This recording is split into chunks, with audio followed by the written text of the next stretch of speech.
जय जिजाऊ, जय शिवराय, जय शंभूराजे. नमस्कार मित्रांनो. आधीच्या भागात आपण बघितले राजे रोहिडेश्वर ताब्यात घेऊन पुन्हा महाली आले. दादोजींना हे पटले नाही, कारण आदिलशाहीला हा खूप मोठा धक्का होता आणि राजांचं वय अजून तरी लहान होतं. परंतु जिजाबाईंनी राजांचे कौतुक केले. दादोजींनी घडला प्रकार थोरल्या महाराज साहेबांना कळविला.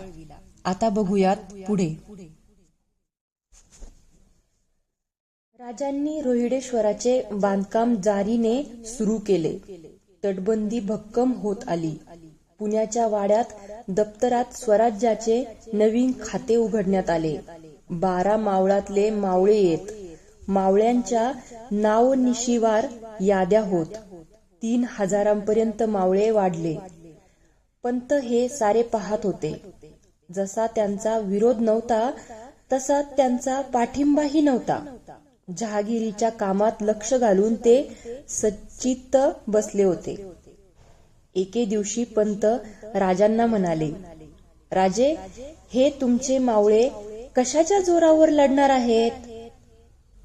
त्या कामी निष्ठा लागते, तेवढी त्यांच्या जवळ आहे. फार दिवस पुरायची नाही ती. राजे, सैन्य नुसत्या निष्ठेवर लढत नसतं, त्याला पोटही असतं. पंत, मला आपला रोग कळला. आपण चिंता करू नका. पैशासाठी आम्ही तुमच्याकडे येणार नाही. संतापू नका राजे, त्याऐवजी थोडा विचार करा. गडाची बांधणी, मावळ्यांचे पगार, हे सारं 36 गावच्या पोटमोकाशावर चालेल कसं? ज्यानं बुद्धी दिली तो चालवायला समर्थ आहे. पांगळा सुद्धा पायाविना चालविण्याची त्याची शक्ती आहे. हा विश्वास तुकाराम महाराजांच्या तोंडून आम्ही ऐकला आहे. राजांनी अवसानाने उत्तर दिले खरे, पण पंतांच्या सांगण्यातही सत्यता त्यांना जाणवत होती. पैशाशिवाय हे चालणार कसे? किती उपास सहन करीपर्यंत मावळे राजांच्या कामी गुंतणार? राजांना काही सुचत नव्हते. ते बेचैन झाले. जिजाबाईंच्या लक्षात ही बेचैनी येत होती. त्यांनी राजांना विचारले, राजे, रोहिडेश्वर बांधला जातो आहे, सारं काम होत आहे, मग तुम्ही उदास का? कसलं संकट आहे? छे, तसं नाही मासाहेब, ही सारखी रपेट होत आहे ना, त्यामुळं तुम्हाला तसं वाटत असेल. शिवबा, आईची नजर फसवता येत नाही. आई आणि गुरु यांच्यापासून काहीही लपवून ठेवता येत नाही, ठेवूही नये. राजांनी निश्वास सोडला. पंतांचे बोलणे सांगितले. जिजाबाई म्हणाल्या, सध्या तर चिंता नाही ना, मग कल्पनेच्या भीतीनं कशाला राहायचं? माणसं 2 स्वभावाची असतात. काही मागचा पुढचा विचार करतात. सावधगिरी हा त्यांचा स्वभाव असतो. अपयशाची त्यांना सदैव भीती वाटत असते. त्या अपयशाच्या जागा हुडकण्यात त्यांचं मन व्यग्र असतं. अशा माणसाचं जीवन स्थिर राहतं, पण त्यांच्या हातून फारसं घडत नाही. दुसरी, मनाला पटेल ते करणारी माणसं असतात. परिणामांचा विचार त्यांना नसतो. स्वारींचंच बघा ना, झेपावणं हे त्यांच्या स्वभावात आहे. परिणाम ते जाणीत नाहीत. तो स्वभाव, ते धाडस तुमच्या अंगी आलं आहे. पण हे वेडं धाडस ठरलं तर कोण ठरवणार? स्वारींनी बंडावा केला. मोगलाई आदिलशाहीला एकट्यांनी तोंड दिलं. बंडावा मोडला म्हणून त्यांना पराजित समजायचं? ज्ञानेश्वरांनी गीता मराठीत आणली. लोकांनी वाळीत टाकलं त्यांना. ते पराजित होते. मग आळंदीचं मंदिर कसं उभं राहिलं? भीतीपोटी माणसांच्या हातून काहीही घडत नाही, हे लक्षात ठेवा. मासाहेब, राजे, देवा धर्मावर विश्वास ठेवून कार्य आरंभलत. ते पार करण्याची ताकद त्याची आहे. त्याची शंका घेऊ नका. राजे, मनात आणाल ते उभं करण्याची तुमची हिंमत आहे. तो तुमच्या कुंडलीचा योग आहे. देव्हाऱ्यात देव तशी मनात निष्ठा हिम्मत शोभते. त्या मनात कल्पनेची भीती घालू नका. जिजाबाईंच्या बोलण्याने राजांचे थकलेले मन ताजेतवाने झाले. मनातली भीती झाडून टाकून ते मोकळे झाले. राजांचे लक्ष वळले तोरण्यावर. आकाशाला भिडलेला, चढायला कठीण पण संपूर्ण दुर्लक्षित असलेला किल्लेदार गाफील. राजांनी सरळ तोरण्यावर धडक दिली आणि गाफील गड ताब्यात घेऊन त्यावर कब्जा केला. तोरण्यापाठोपाठ तोरण्याच्या आग्नेयेस दुर्जा देवीचा डोंगर ताब्यात घेतला. दोन्ही गडांच्या तटबंदीचे काम झपाट्याने होणे फार अगत्याचे होते.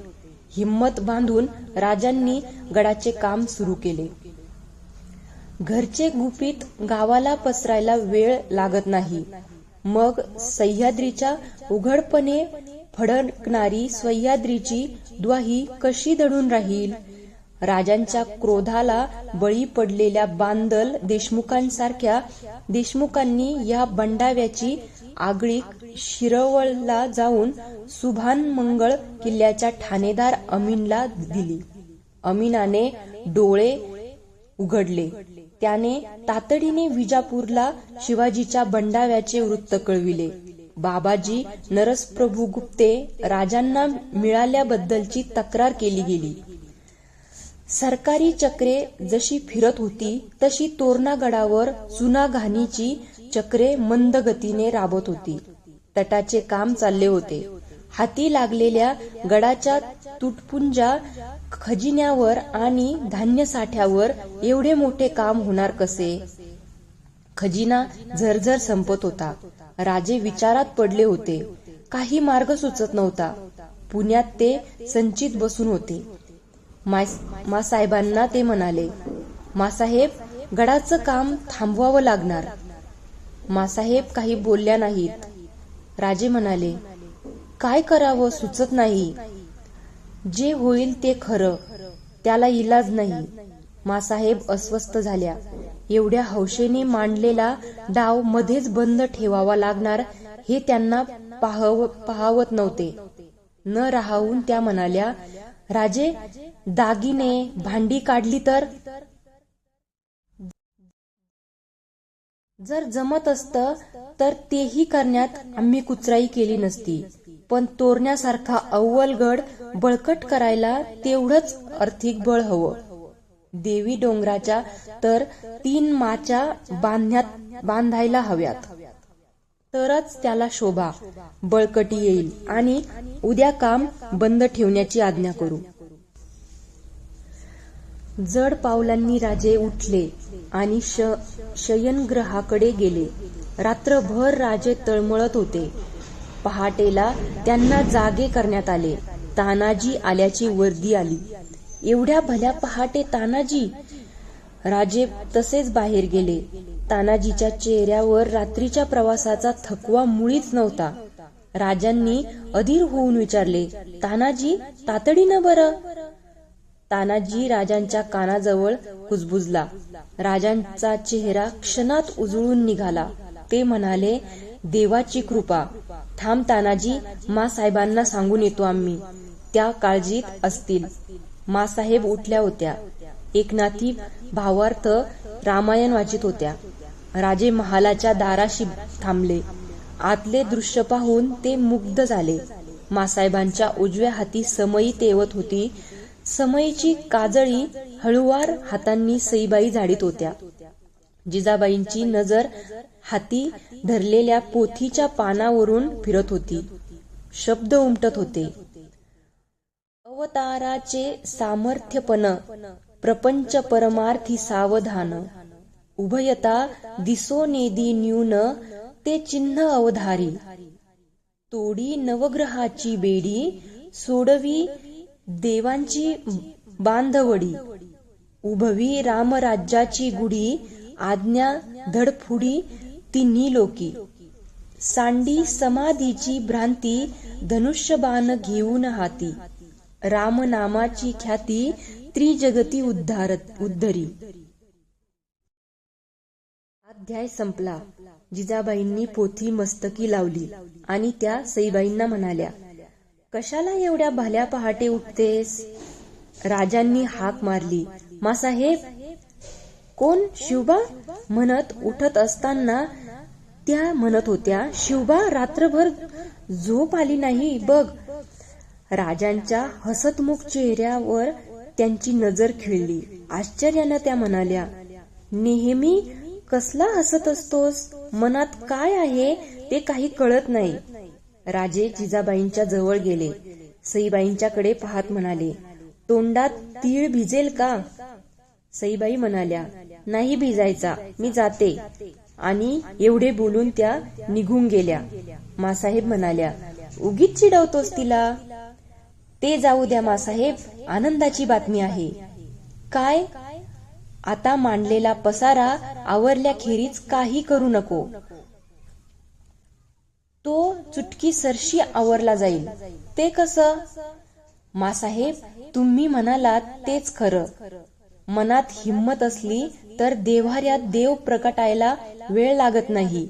हलक्या आवाजात राजे म्हणाले, तानाजी बातमी घेऊन आला आहे. काल तटाचं काम चालू असताना धन सापडलं. विपुल साठा आहे धनाचा. मोहरांचे हंडे आहेत. लाज राखली देवानं. राजे तानाजीकडे गेले.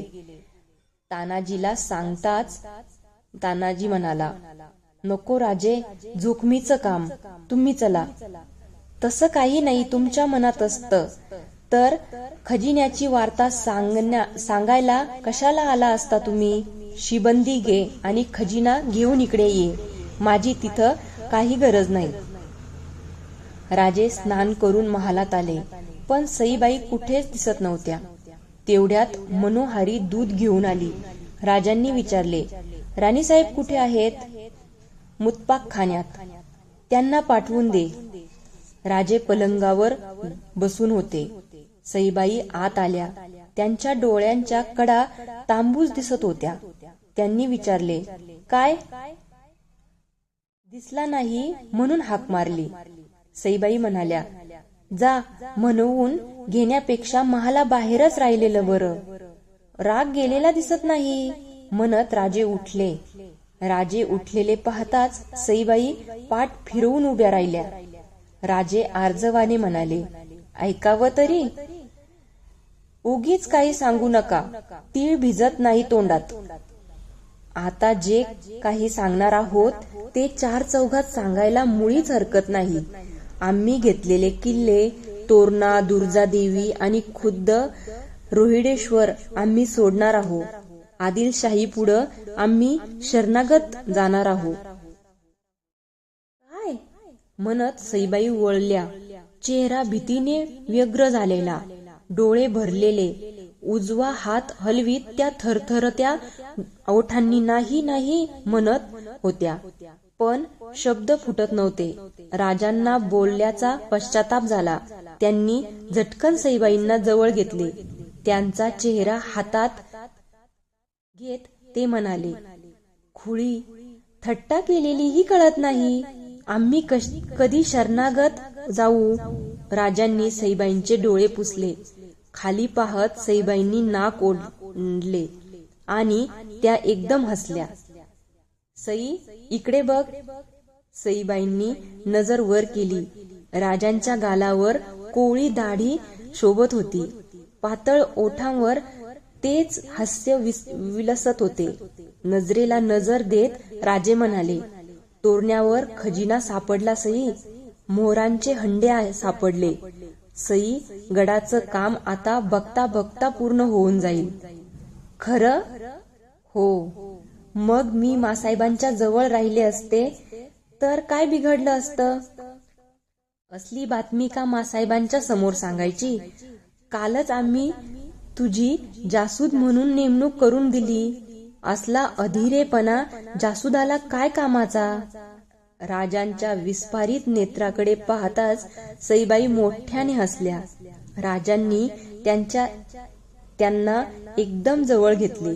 ते म्हणाले, सई, हे तुझं खळखळून हसणं मला फार आवडतं. सोडा पाहू. कोणी आलं तर? काय पिशात आहे कुणाची? राजे राणी साहेब आपल्या महाली आहेत हे मनोहारीला माहीत असता महाली कोण येतो? राजांच्या पासून दूर जात सईबाई म्हणाल्या. मग का सोडलं तर? राजांना सईबाई बोलल्याचा अर्थ कळेपर्यंत सईबाई महालाबाहेर गेल्याही होत्या.